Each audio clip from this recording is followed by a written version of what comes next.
25 साल तक पीएम मोदी का कोई तोड़ नहीं। ये सिर्फ हम ऐसे ही नहीं कह रहे, पूरा रिपोर्ट कार्ड, प्रधानमंत्री नरेंद्र मोदी का पूरा रिपोर्ट कार्ड हम आपके सामने लेकर आए हैं। मोदी 25 साल तक क्यों और कैसे रहेंगे। दरअसल मोदी का एजेंडा हिंदुत्व और विकास है।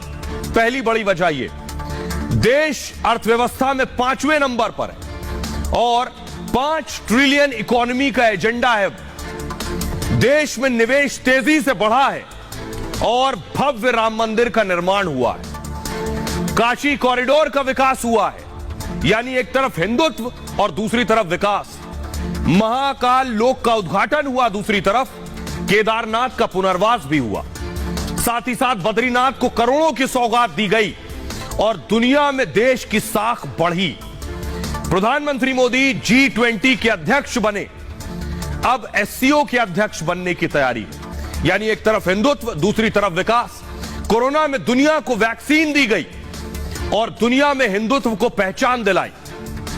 बॉर्डर पर दुश्मनों को भी ठिकाने लगाया और ये वो उपलब्धियां हैं जो उपलब्धियां बताती हैं कि प्रधानमंत्री नरेंद्र मोदी ने 2047 तक का एजेंडा सेट कर लिया है। दरअसल कोई टक्कर में नहीं है। क्यों नहीं है टक्कर में, देखिए जरा, ये मैं आपको बता रहा हूं। 2019 की स्थिति देख लीजिए, 2019 का रिपोर्ट कार्ड आपके सामने। अकेले पीएम मोदी के पास 303, और इधर सबको जोड़ दें जो सब चाहते हैं सीएम पीएम बनना। कांग्रेस के 51, अगला प्ले कीजिए। ममता दीदी के 22 सांसद हैं, नीतीश कुमार के 16, मायावती के पास 10 सांसद, केसीआर के 9 और अखिलेश यादव के 5। इन सबको मिला भी देंगे आप तो कितने हो रहे हैं? 113। ये 113 और ये 303। लेकिन सबको पीएम बनना है। सोचिए जरा, सबको प्रधानमंत्री बनना है। 100 का आंकड़ा जैसे तैसे पार हो रहा है। अब आपको बताता हूं कि आखिर 2023 में 2022 चला गया, 23 आ गया, 22 का रिपोर्ट कार्ड देखिए जरा। 22 का रिपोर्ट कार्ड मैं आपको दिखा रहा हूं, बहुत दिलचस्प है। 22 में चुनाव हुए सबसे पहले उत्तर प्रदेश में। उत्तर प्रदेश की 403 में से 275 सीटें मिली बीजेपी को, और अगर इन 275 को मैं लोकसभा सीटों में कन्वर्ट कर दूं तो हो जाती है 80 में से 55 सीटें। ये 22 का रिपोर्ट कार्ड। गुजरात देख लीजिए, गुजरात में 182 में से 156 सीटें मिली बीजेपी को। इनको लोकसभा में अगर मैं बदल दूं तो 26 में से 23 सीटें बीजेपी को मिल गई।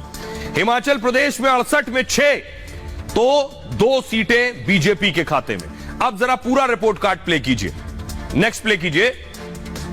80, यानी लोकसभा में 110 में से 80 सीटें बीजेपी को 2022 में मिल गई। ये 22 का रिपोर्ट कार्ड है। अब सुनिए जरा कि आखिर प्रधानमंत्री नरेंद्र मोदी का राजयोग कब तक है, क्योंकि सबने जुगत लगा ली मोदी को हराने की, कोई नहीं हरा पा रहा। एक होकर भी, अलग अलग होकर भी सारे कॉम्बिनेशन फ्लॉप हो गए मोदी के आगे। तो मोदी का राजयोग आखिर है कब तक, सुनिए। तो अभी तो अक्षुण है, उसको कोई दिक्कत नहीं है, लेकिन चलने वाला है। और आजकल उनको मंगल की दशा में राहु चल रहा है, तो यहाँ थोड़ी दिक्कतें होती हैं, लेकिन बहुत जल्द राहु में, मंगल में गुरु आ जाएगा मार्च अप्रैल के महीने में, तो यह पीरियड उन्हें और सशक्त बनाएगा। जब तक उनकी सांसें रहेंगी, जब तक ये समझ लीजिए कि आज जीवन उनका राजयोग रहेगा। वो अपने पद को खुद छोड़े, उनकी कुंडली ये बताती है तो वो छोड़े, लेकिन उनके दुश्मन जब भी उनके सामने आएंगे तो उनकी जितनी भी पावर होगी वो भी उन्हें मिल जाती है। बहुत सी मुसीबतें और तकलीफों का सामना 2024 के इलेक्शंस में भी उन्हें करना पड़ेगा, लेकिन बावजूद इसके भी जीत उनकी ही होगी। प्रधानमंत्री नरेंद्र मोदी ने कैसे 24 की बड़ी तैयारी की है, ये आप देख रहे हैं। राशन, घर घर राशन पहुंच रहा है। घर घर राशन, करोड़ों लोगों को राशन मिल रहा है। इसके पीछे छिपी है जीत की बड़ी वजह। ये कैसे, ये भी मैं आपको आंकड़ों के जरिए बताने जा रहा हूं कि कैसे इसमें छिपी है जीत। देखिए जरा, ये मैं क्यों कह रहा हूं।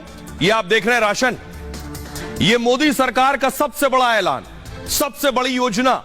गरीबों को नए साल का तोहफा, इस साल भी मुफ्त राशन मिलता रहेगा। मुफ्त राशन जीत की बड़ी कुंजी है।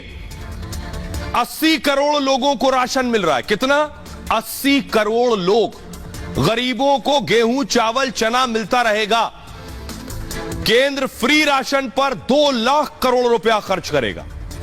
पूरा खर्च मोदी सरकार उठाएगी, राज्यों से भी पैसे नहीं लिए जाएंगे।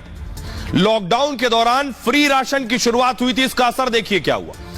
फ्री राशन से सीधे 40 करोड़ वोटर्स प्रभावित हो रहे हैं। 2019 के चुनाव में बीजेपी को मिले 22 करोड़ वोट। कितने? 22 करोड़ वोट। लाभार्थी राशन के कितने हैं? 40 करोड़। मतलब 24 में फ्री राशन से सत्ता मिल जाएगी। अगर 40 करोड़ जो परिवार हैं, इन लाभार्थियों में आधों ने भी वोट दे दिया तो 20 करोड़ ऐसे ही हैं। बिहार विधानसभा में 53 से 74 पर पहुंच गई बीजेपी फ्री राशन। पश्चिम बंगाल में 3 सीटों से 77 का आंकड़ा पहुंच गया। उत्तर प्रदेश में दूसरी बार योगी सरकार सत्ता में आ गई। यह है फ्री राशन का फायदा।